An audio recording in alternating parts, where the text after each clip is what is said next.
नमस्कार, मैं हूं मिलिंद खांडेकर और आप देख रहे हैं हिसाब किताब। इस हफ्ते एक बार फिर हम हिसाब किताब करेंगे टैरिफ का। तो अमेरिका के राष्ट्रपति डोनाल्ड ट्रंप ने इस बुधवार को, मैं अमेरिकी समय की बात कर रहा हूं, सुबह 9 बजे अपने सोशल मीडिया ट्रुथ सोशल पर ये पोस्ट किया कि ये तो खरीदने का समय है। शेयर बाज़ार जब से उन्होंने टैरिफ लगा दिया था तो नीचे जा रहा था। तो ट्रंप ने एक तरह से अमेरिका के लोगों से आह्वान किया कि वो शेयर खरीद ले, क्योंकि ये शेयर खरीदने का बेहतरीन मौका है, शेयर सस्ते मिल रहे हैं। सुबह 9 बजे ट्रंप एक तो लोगों से कहते हैं कि खरीद लो, लेकिन 2 बजे दोपहर तक, मतलब कुल मिला के 4-5 घंटों के भीतर ट्रंप फैसला करते हैं कि उन्होंने जो रेसिप्रोकल टैरिफ लगाया था वो रोक देते हैं। बाज़ार फिर से चढ़ जाता है। तो आखिर ऐसा क्या हुआ कि ट्रंप जो कह रहे थे कि मैं शेयर बाज़ार से नहीं डरता, वो जो कह रहे थे कि ये जो हमें तकलीफ़ हो रही है ये अभी झेलेंगे लेकिन आगे चलकर अमेरिका को महान बनाएंगे, इसीलिए हमने ये टैरिफ लगाया है, तो इस पर रोक क्यों लगाई, इसका आज हम हिसाब किताब करेंगे। एक और बात समझेंगे कि अब आगे क्या होगा, क्योंकि उन्होंने अभी भी चीन पर टैरिफ लगा रखा है और बाकी देशों को ही कहा है कि भाई 90 दिनों के बाद के अगर बीच में हम बातचीत कर लेंगे, नहीं होगा तो फिर क्या होगा। इन दोनों बातों पर आज हम चर्चा करेंगे हिसाब किताब में।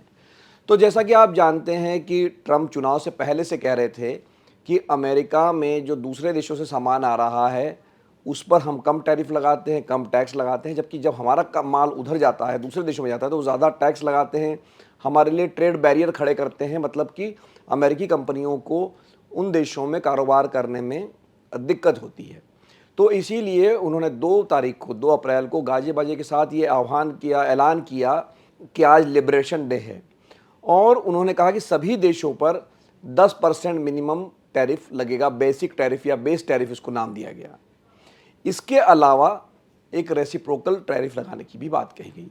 रेसिप्रोकल टैरिफ मतलब कि जितना तुम मुझ पर टैरिफ लगाओगे उतना हम तुम पर टैरिफ लगाएंगे।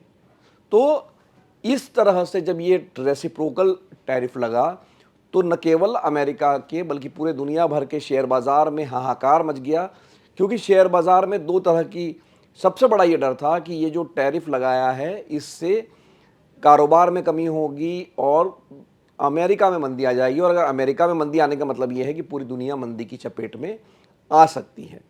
तो शेयर बाज़ार में लगातार गिरावट हो रही थी, लेकिन ट्रंप कह रहे थे कि अभी खरीदने का टाइम है, अभी आप चिंता मत करिए, सब कुछ ठीक हो जाएगा। खेल पलटा, जो न्यूयॉर्क टाइम्स की रिपोर्ट कहती है वो पलटा कि शेयर बाज़ार के साथ साथ बॉन्ड बाज़ार में भी गिरावट आ गई। बॉन्ड बाज़ार में भी भारी गिरावट आ गई, भारी बिकवाली हो गई। तो ये उसकी जड़ में है, जिसके कारण जिस बाज़ार ने ट्रंप को अपने कदम पीछे खींचने के लिए मजबूर कर दिया। तो हम समझ लेते हैं कि बॉन्ड बाज़ार है क्या, बॉन्ड है क्या।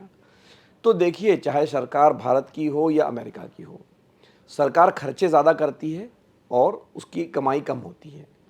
तो जितना भी उसका घाटा होता है खर्चे और आमदनी के बीच का, उसको पाटने के लिए वो बाज़ार से कर्ज उठाती है।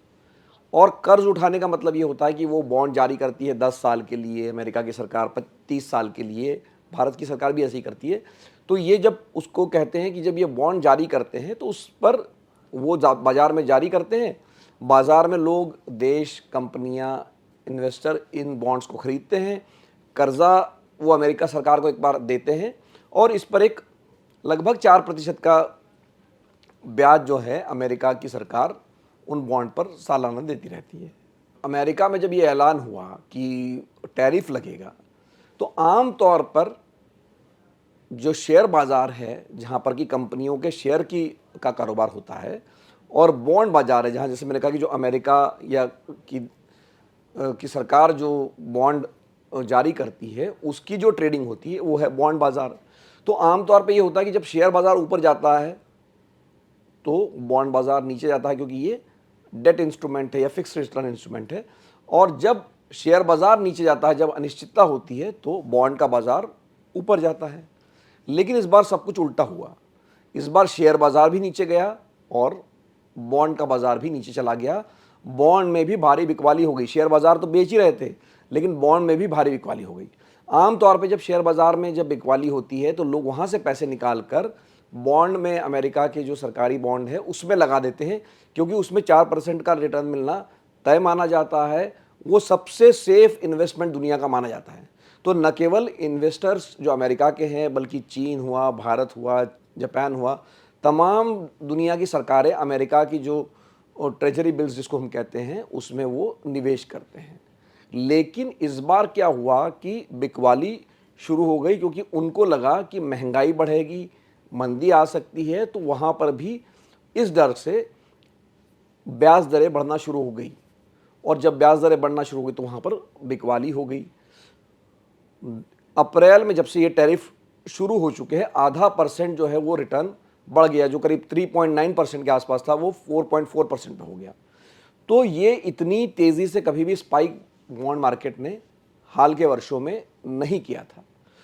तो अब उससे आप पूछेंगे कि उससे ट्रंप को क्या फ़र्क पड़ता है, तो फ़र्क ये पड़ता है कि करीब करीब 36 ट्रिलियन डॉलर, मतलब 36 लाख करोड़ डॉलर, उसके बॉन्ड अमेरिकी सरकार ने जारी कर रखे हैं।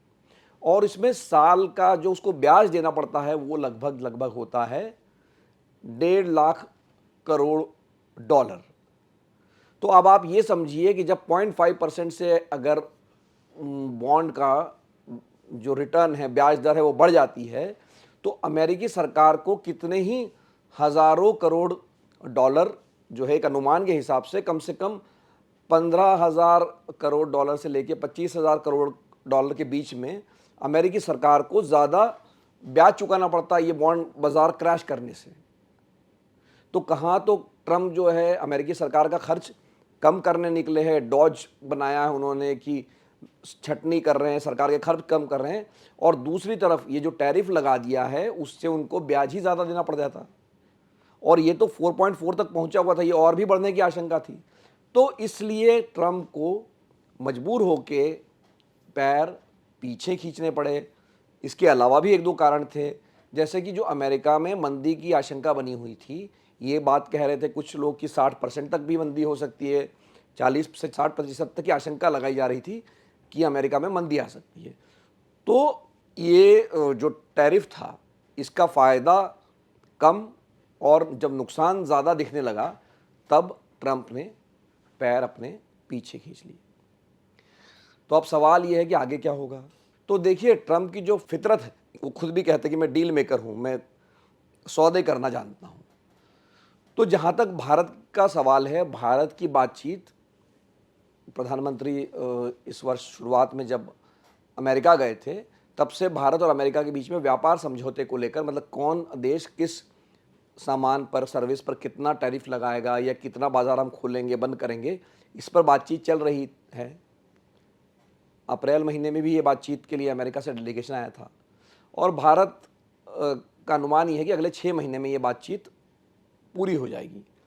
तो ये बात तो तय मान के चलिए कि 90 दिन का विंडो भले ही दिया है, इस 90 दिन में भी बातचीत जारी रहेगी। लेकिन अब जो 26% टैरिफ की चपेट में भारत आ गया था, वो कम से कम लगता है कि अभी वो टल गया है। वो तभी लग सकता है जब ये बातचीत फेल हो जाए, इसकी आशंका कम लगती है। तो भारत के लिए एक राहत की बात है। हालांकि हम पिछले हफ्ते भी आपको बता चुके थे कि भारत का जो गुड्स एक्सपोर्ट है, जो सामान का हम जो अमेरिका के बाज़ार में बेचते हैं, वो इतना कम है जीडीपी के अनुपात में कि इस रोक का भारत की ओवरऑल अर्थव्यवस्था पर जो असर पड़ना है वो नाम मात्र ही था।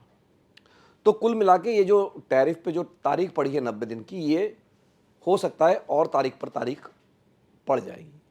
तो एक तरह से भारत के शेयर बाज़ार पर, भारत की अर्थव्यवस्था पर जो संकट के बादल मंडरा रहे थे, वो कम से कम अभी के लिए टल गए हैं, छूट गए हैं, दूर हो गए हैं। ये एक अच्छी बात है। लेकिन ऐसा नहीं है कि संकट ख़त्म हो गया है।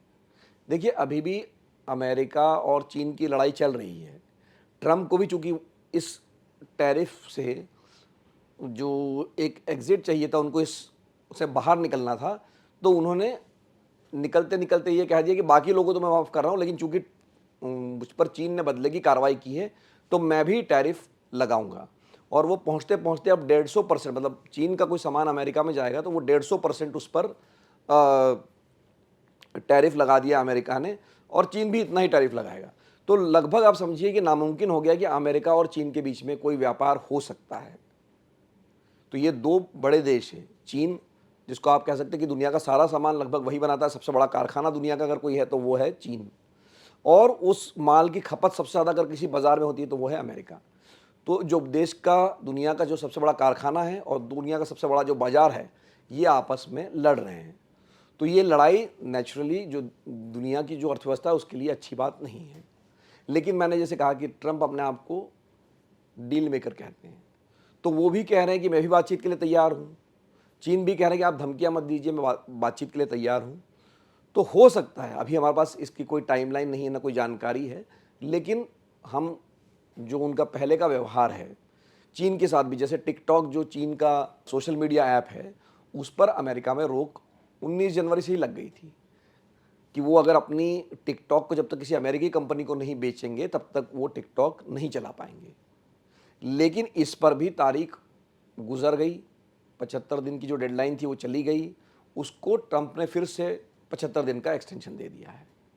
तो कुल मिलाकर वो भी एक तरह से एक चीन के लिए सिग्नल था कि हम बातचीत के लिए तैयार हैं। तो कहीं ना कहीं आगे चलकर चीन के साथ भी बातचीत का दरवाज़ा खुलेगा, क्योंकि दो, मैंने कहा ना, दुनिया का सबसे बड़ा कारखाना और दुनिया का सबसे बड़ा बाजार आपस में लड़ नहीं सकते, क्योंकि बाजार को सामान चाहिए और जो सामान बनाने वाला चीन है उसको बाजार चाहिए। अब ये समझौते या ये बातचीत कब शुरू होगी, कब ये हल निकलेगा, ये मैटर ऑफ टाइम है। अब ये टाइम कब आएगा ये हम अभी कह नहीं सकते हैं। लेकिन भारत के लिए अच्छी खबर है, भारत के शेयर बाज़ार के लिए अच्छी खबर है, क्योंकि फ़िलहाल हमारे जो संकट के बादल मंडरा रहे थे वो कुछ दूर हुए हैं। रिज़र्व बैंक ने भी रेपो रेट कट कर दिया है और अनुमान है कि अगले साल चलते हुए 1-8% तक और भी कटौती हो सकती है।